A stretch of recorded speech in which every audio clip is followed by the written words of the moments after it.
America के राष्ट्रपति Donald Trump ने अमेरिकी सरकार की प्रमुख विदेशी सहायता agency United state agency for international development यानी कि यूएसएड को बंद कर दिया है। विदेश मंत्रालय में शामिल इसे करने का ऐलान कर दिया है। यूएसएड अमेरिका की विदेशी सहायता एजेंसी है जिसकी मदद से अमेरिका दुनिया भर के कई देशों को आर्थिक मदद पहुंचाता है। कई बार अमेरिका पर यूएसएड के जरिए से अपना एजेंडा चलाने के भी आरोप लगे।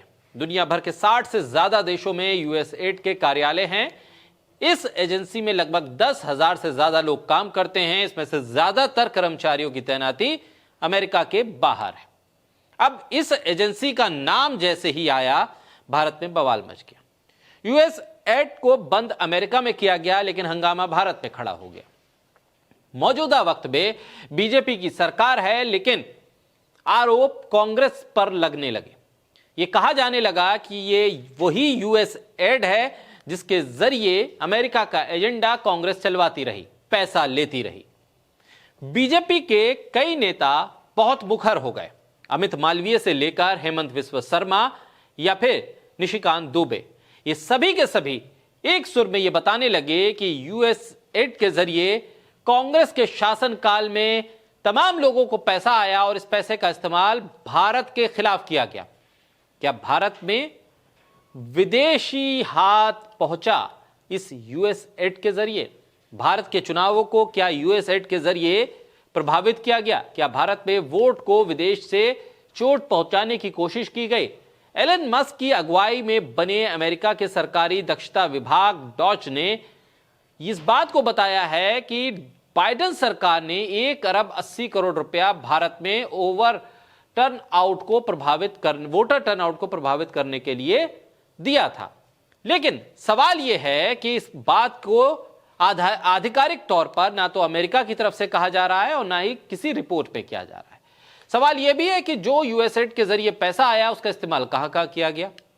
बीजेपी ने इसे कांग्रेस के घेरने का एक जरिया बनाया, कांग्रेस पर लगातार निशाना साधा और कहा कि यह भारत में चुनावों को प्रभावित करने के लिए 2012 में भारतीय चुनाव आयोग ने एक ऐसी अमेरिकी संस्था के साथ समझौता किया था जिसके तार अरबपति जॉर्ज सोरोस से जुड़े हुए हैं। जॉर्ज सोरोस का नाम सुनते ही वैसे तो बीजेपी के मौजूदा वक्त के नेता वैसे ही हंगामा करने लगते हैं, हड़बड़ा जाते हैं और खूब कांग्रेस के ऊपर तंज कसते हैं, चाहे अमित मालवीय हो, हेमंत बिस्वा शर्मा हो या निशिकांत दुबे हो।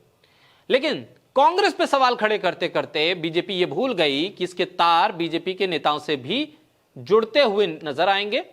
शायद बीजेपी के नेताओं को यह लगा था कि वो जो बोल देंगे मीडिया वो चला देगा, उसके बाद कोई खोज पड़ताल नहीं होगी, लेकिन ऐसा हुआ नहीं। सरकार की आधिकारिक वेबसाइट पर पूर्व मंत्री, बीजेपी की पूर्व सांसद स्मृति ईरानी के बायोडेटा में लिखा है कि उन्होंने भारत में यूएसएड की सद्भावना राजदूत के तौर पर काम किया।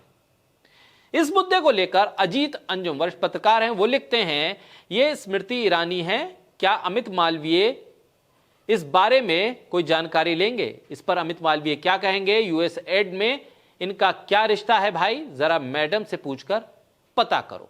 क्योंकि अमित मालवीय जो बीजेपी आईटी सेल के हेड बताए जाते हैं वो लगातार इस मुद्दे को कांग्रेस से जोड़ रहे हैं। यूएसएड को कांग्रेस से जोड़कर अमेरिकी एजेंट और न जाने किस तरह के एजेंट का हवाला दे रहे हैं। कभी चाइना से कांग्रेस को जोड़ रहा है बीजेपी का आईटी सेल और कभी अमेरिका के यूएसएड से जोड़ रहा है।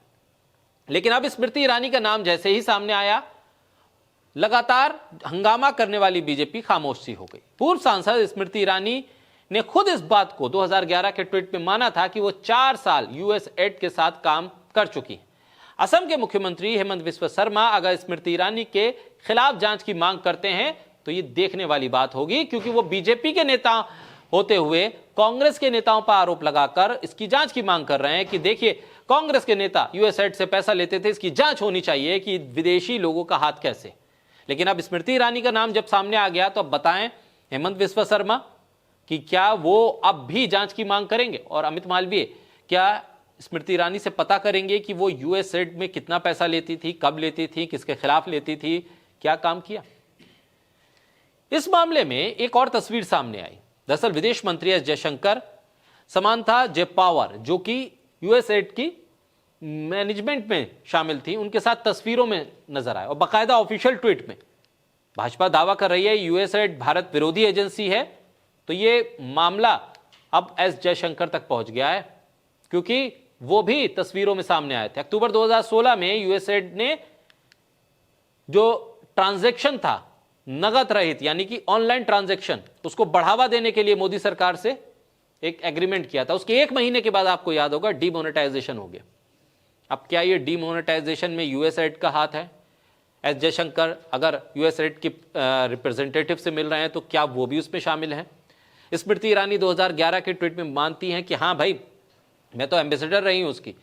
बल्कि आधिकारिक सरकारी वेबसाइट पर स्मृति ईरानी का जो बायोडेटा है, जैसे मल्लिकार्जुन खड़गे के बेटे ट्वीट करते हैं, प्रियांक खड़गे, तब इस मामले में क्या जांच होगी? क्या बीजेपी इसके पीछे के रहस्य और इसकी क्रोनोलॉजी को एक्सप्लेन करेगी कि आखिर कैसे स्मृति ईरानी से लेकर एस जयशंकर और फिर एस जयशंकर के बाद डीमोनेटाइजेशन यूएसएड के साथ जुड़ता है और तमाम कड़ियां बीजेपी के इर्द गिर्द होती हैं? तो बताएं फिर अमित मालवीय, हेमंत विश्व शर्मा और फिर निशिकांत दुबे कि आखिर माजरा क्या है।